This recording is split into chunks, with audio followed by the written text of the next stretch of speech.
ese wari uzi ko ibiryo urya bishobora kugena ko ubabara mu gihe cyawe cy'ukwezi cyangwa se bikagena ko utababara? Ushobora kuba uri kuwandaringa cyangwa se ushobora kwibaza ati gute. Hari ibyo kurya ushobora kuburya bikaba byagutera ubu buribwe bukabije mu gihe cyawe cy'imihango cyangwa mu gihe cyawe cy'ukwezi, cyangwa se bukaba butagutera ubwo buribwe bukabije, cyangwa se bikaba byagufasha mu kugabanya uburibwe bukabije mu gihe cyawe cy'imihango. So muri iki kiganiro tujya kuganira ku ndyo 10 cyangwa se ubwoko bw'ibyo kurya 10 warya bukagufasha kugabanya uburibwe bukabije mu gihe cy'imihango. Kuko twese turabizi kubabara cyane ni ibintu bibangamira buri muntu wese, buri kiremwa muntu. Iyo ufite uburibwe bukabije ku gice runaka cy'umubiri, ntabwo umubiri wawe ntabwo uri safe, of course ntabwo uri safe. So niyo mpamvu ushaka kugira ngo nkuganirize ku bintu warya cyangwa se ibyo kurya warya birimo intungamubiri ukeneye mu gihe cyawe cy'imihango byagufasha kugira ngo utababara cyane. Kaduhere ku byo kurya bya mbere. Ibyo kurya birimo ibiryo bya mbere ugomba kwihata mu gihe cy'imihango cyawe kugira ngo bigufashe. Ibiryo birimo magnesium. Ibiryo birimo magnesium harimo avoka, ibishyimbo, n'imboga rwatsi, dodo n'imboga rwatsi. So ibyo ngibyo biragufasha cyane, bigufasha kugabanya cramps cyangwa se bigufasha kugabanya ububabare bukabije mu gihe uri mu mihango. Ibindi biryo ugomba kwifashisha rero birimo intungamubiri, ubwo ngiye kuvuga ku ntungamubiri za kabiri. Ugomba kurya ibiryo birimo iron cyangwa se fe, umunyu wa fe. Ubwo harimo inyama zitukura, harimo inyama z'inka, ihene, ingurube yo ni inyama z'umweru. So inyama z'inka, ihene n'izindi nyama nyine zitukura, isombe ndetse n'isombe. Ubwo n'inyama zitukura n'isombe bigabanya, ubwo byo birimo iron cyangwa se fer, bigabanya gucika intege mu gihe uri mu gihe cyawe cy'ukwezi. Ukeneye gukomera kugira ngo ubashe gukora akazi. Niba ufite akazi ukeneye gukomera kugira ngo urere abana. Niba ufite abana ukeneye gukomera kugira ngo ujye kwiga. Niba wiga ukeneye no gukomera cyane niba ufite niba uri umunyeshuri cyangwa se uri gushaka akazi, cyangwa se anything that you do, mu bintu ibyo ari byose ukora ukeneye gukomera, ntabwo ukeneye gucika intege. So niyo mpamvu ibyo kurya birimo iron byagufasha cyane. Ibyo kurya bya gatatu rero ugomba kurya birimo intungamubiri. Ugomba kurya ibiryo birimo intungamubiri ya omega. So harimo amafi, bigabanya inflammation n'uburibwe mu gihe cy'imihango. So amafi nayo ni amafi ntago ari amafi yose ngo amafi manini, amasalmon cyangwa se amatilapia, n'indagara zirafasha, insambaza. Ubwo bwoko bw'amafi nyine ibyo byose birimo omega byagufasha kugabanya uburibwe bukabije. Ibyo kurya bya kane cyangwa se amafunguro kane cyangwa intungamubiri za kane wakifashisha ibyo warya, I'm stammering.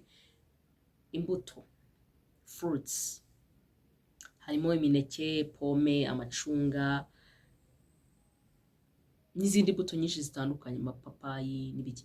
Bifasha mu gihe biragufasha cyane mu gihe cyawe cy'imihango. Bituma bigabanya no kubyimba inda mu gihe cyawe cy'imihango. Kuko hari abantu tujya mu gihe cy'imihango, nanjye nkijyamo, of course I'm a woman, cyangwa se n'abandi bantu bayijyamo, ugasanga mu gihe ayirimo inda irabyimbye cyane, ukayibona ugahita uvuga uti uriya muntu ari mu kibatatu, inda ikabyimba cyane. So imbuto rero, imineke, amapome, amacunga bigufasha kugabanya bibyimbura inda, of course bibyimbura inda. Byongera na vitamines ukeneye mu mubiri.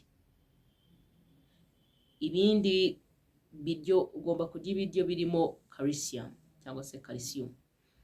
Hari amata, yogurte, bifasha kugabanya kubyimba kw'imitsi cyangwa contraction z'imitsi. Kuko iyo imitsi itameze neza, kuko imitsi nijyana amaraso n'imijyana ikaba n'imigarura. Rero iyo itameze neza mu gihe cyawe cy'ukwezi ntabwo wamererwa neza nawe. So ugomba kurya ibiryo birimo calcium cyangwa se calcium. Gatandatu ni ginger. Ibyo ni ubwira ibyo kurya wafata kugira ngo bigufashe kugabanya uburibwe mu gihe cy'imihango cyangwa mu gihe cy'ukwezi kwawe.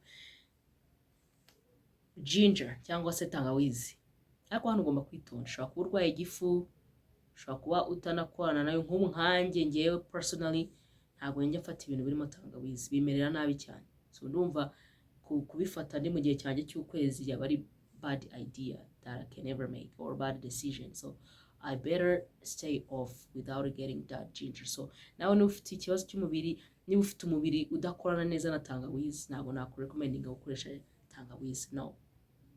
Ariko niba bikunda, unayikunda, then yikoresha. Ibiryo bya munani ugomba kurya ibiryo birimo fiber nk'imiceri. Fiber iri mu miceri cyangwa se n'ibindi binyampeke, nabyo biragufasha kugira ngo ugire intege mu gihe uri mu mihango, ubashe kugira icyo wikora cyangwa se ubashe kugira icyo wimarira nawe, kandi bigufasha muri digestion mu gihe cy'imihango no kugabanya kubyimba kw'inda mu gihe uri mu mihango. So ibindi biryo bya cyenda ugomba kurya ibiryo biri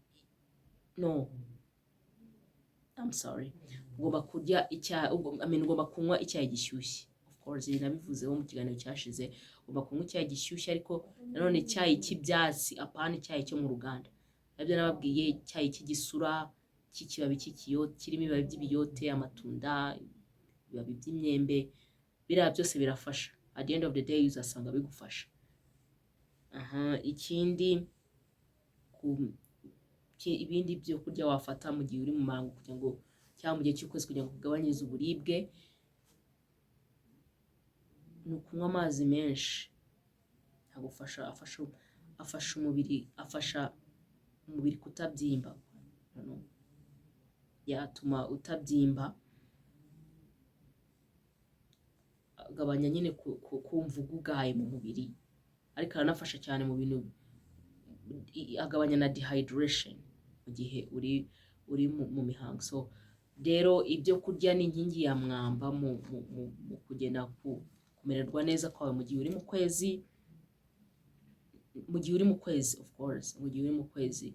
So ibyo nakuganijeho uyu munsi, byaba byiza ugiye utangiye kuzajya ufata ibyo kurya birimo ziriya ntungamubiri zose, kuko birafasha. Kubabara, ntawe ukunda kubabara, nta muntu wishimira kubabara. So rero kugira ngo wirinde ubwo buribwe bwose, kugira ngo wirinde ibyo bintu byose byatuma wumva udatekanye, ubabara, tangira ugerageze ubashe kurya ibyo bintu byose na mentioninze. Utangire ushake ibyo byo kurya birimo ziriya ntungamubiri zose navuze, nubwo sometimes biba bigoye kubibona, ariko wagerageza ibyo ubasha kubona akaba ari ibyo ukoresha, kuko ibintu byose ntabwo ariko bihenze, kandi ibintu byose siko byabura. Rero byaba byiza ugerageje ukajya ubibona kugira ngo bigufashe. Ntawe wishimira kubabara, by'umwihariko ikibada kijyana ukundi. Abantu barabyumva, wenda batababara bakumva nyine ni ibintu bisanzwe, ariko kirababaza. Muri ikintu gishobora gutuma utajya ku ishuri, gishobora gutuma udakora akazi neza, ntabwo ari ikintu cyiza. Kandi nkwibutse ko niba uva iminsi irenze 7 ugomba kujya kwa muganga, kuko ibyo ntabwo ari iminsi iri nomo, ntabwo ari ibintu biri nomo. Ugomba kujya kwa muganga. Niba wambara padi irenze 1 ku gihe cy'isaha, urarwaye, ufite ikibazo cyo kuva cyane. So you better, ugomba gushaka ukuntu ujya kwa muganga, aho kugira ngo ujye wicara utegereje ngo bizakemuka. Nujya kwa muganga, kandi n'ibi byose navuze ugerageze ubishake, ubifate, ibishoboka ugerageze ubishake, ubibone, kandi unabikoreshe neza. Ubwo bidashoboka nabyo, ubwo igihe nikigera wabashije kubyafordinga, uzabikoresha. Ariko mu gihe nyine mu gihe in case ugerageze ubishake, ubikoreshe neza. Uzambwira, uzadropinge muri comment section, uzambwire niba kugiraho good results, nzabimenya, kandi niba ari bad results, I will tell you what to do, nzakubwira icyo ugomba gukora. So subscribing, niba washimye ikiganiro, liking of course, sharing, commenting, tugumwe expand, tuba abantu benshi cyane, kuko ubuzima ni ikintu kigari, kandi ari abantu bashobora kuba bari interested kumenya ubuzima. Nanjye ndimo, that's why I bring high quality contents that man, I spend a lot of time doing researches, so you better be here, you better be watching me, you better do all the needful, like as a reward kubw'akazi umuntu aba yakoze. So ndabashimira cyane abasubscribing, ndababona, Imana bamugisha.